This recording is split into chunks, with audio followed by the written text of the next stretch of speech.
Now we continue our investigation revealing high turnover and vacancies at the Attorney General's office, something investigator Matt Grant found is slowing the release of millions of dollars owed to victims of violent crimes across Texas. And as survivors struggle to rebuild, insiders like the former employee you're about to hear from describe a state agency under-equipped to help. Ready? Okay. After several years, this former case manager recently quit the Texas Attorney General's Crime Victims Compensation Division. They're drowning. The boat's probably way underneath with Titanic. They need help. They need paid raises. We confirmed her employment along with 3 other current and former staffers who spoke with us through their W-2s. We're concealing this insider's identity because she still works for the government.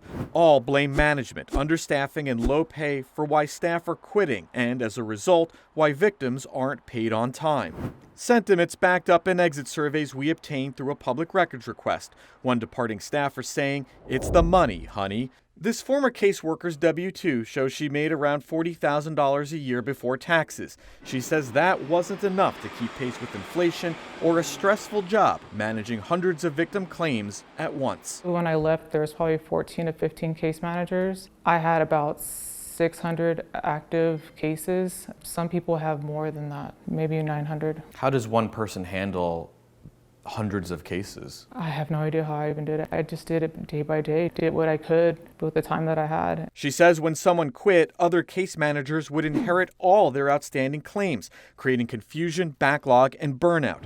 Records show 32% of the crime victims' compensation positions are vacant, with more employees leaving in the first 9 months of this year than the past 2 years combined. In that time, processing time slowed while applications for money increased. There's only so much one person can handle within an 8-hour day. Fire or EMS. I need to report a rape. I don't know where I am.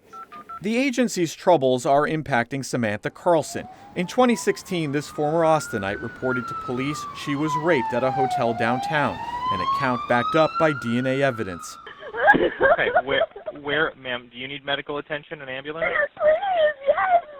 Okay. Records show the Crime Victims Fund helped pay for Carlson's therapy visits and medication, which she says helped treat PTSD, depression, and suicidal thoughts. Not have nightmares every night so bad that I can't sleep, and not be able to go about my day without thinking about how it would just be so much easier if I never woke up. Receipts. But Carlson says she still needs the state to cover the cost of therapy appointments from 2 years ago and medications she's still struggling to afford, showing us forms and receipts she submitted and saved, including for lost wages back in 2017. So sometimes I don't take my medication as frequently as I'm supposed to, or just because I'm terrified, like what if I run out? This is re-traumatizing, like this is really hard for me already as a survivor. Not surprising to this former insider. We care. We're trying our best. You think that they're just not giving you the tools to do the job? Not enough people for sure.